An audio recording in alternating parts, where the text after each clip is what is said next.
Hey everyone. Today, we are breaking down the basics of sentence structure. I'll show you how to find the subject, the verb, and the complement in a sentence. Trust me, by the end of this video, you'll have this down. Ready? Let's jump in. First, let's start with the subject. The subject is the person, place, thing, or idea that the sentence is about. It's usually a noun or a pronoun. Let me show you some examples.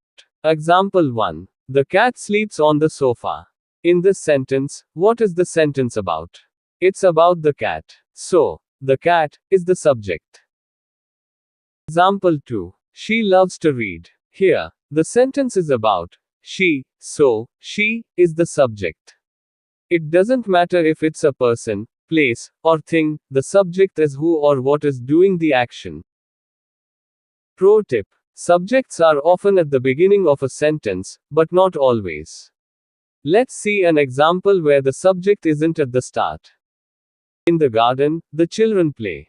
The sentence starts with a location, in the garden, but the subject is the children. They are the ones doing the action, so they're the subject. The verb tells us what the subject is doing or being. It's an action word like run, jump, or eat. It can also be a state of being, like the verb is or are. The cat sleeps on the sofa. What is the cat doing? It's sleeping. So, sleeps is the verb here. She is reading a book. What is she doing?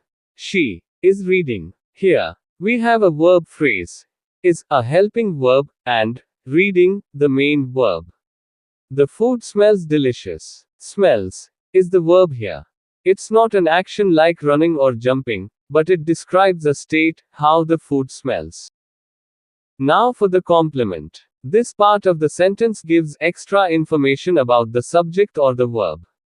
There are two main types of complements: subject complements and object complements. Subject complement renames or describes the subject. A subject complement comes after a linking verb, like is, seems, or becomes, and tells us more about the subject. It could be a noun or an adjective. She is a teacher. Here, is the verb, and a teacher is the subject complement. It tells us more about she by renaming her. She equals a teacher. The cake tastes delicious. Tastes is the linking verb here, and delicious is the subject complement. It's describing the cake. An object complement, on the other hand, gives more information about the object of the verb. They elected him president. They is the subject, elected is the verb, and him is the direct object. But we are not done. The word president is the object complement. It tells us what him became as a result of the action. Now, let's put it all together with a few more examples where we'll find the subject, verb, and complement. The students are excited about the trip. Who is this sentence about? The students, that's the subject. What are they doing or being? They are something, that's the verb. Now, what are they? They're excited. That's the subject complement, it describes the students. My brother plays the guitar. My brother is the subject, plays is the verb, and the guitar is the object.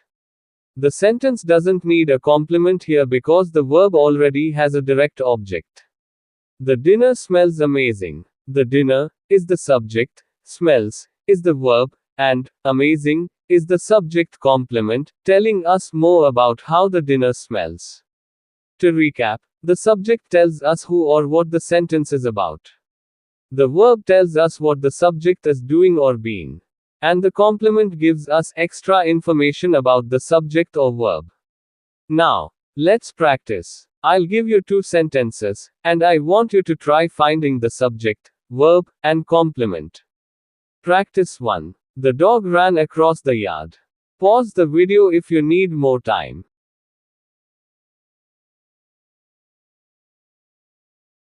The subject is the dog, the verb is ran, and there's no complement in the sentence because the verb doesn't need one. Practice 2. The soup tastes salty.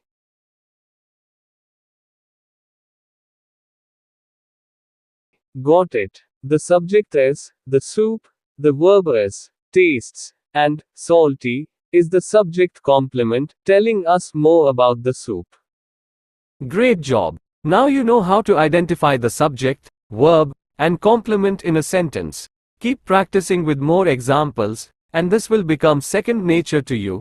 Thanks for watching, and don't forget to like and subscribe to EduMed Hub for more grammar tips.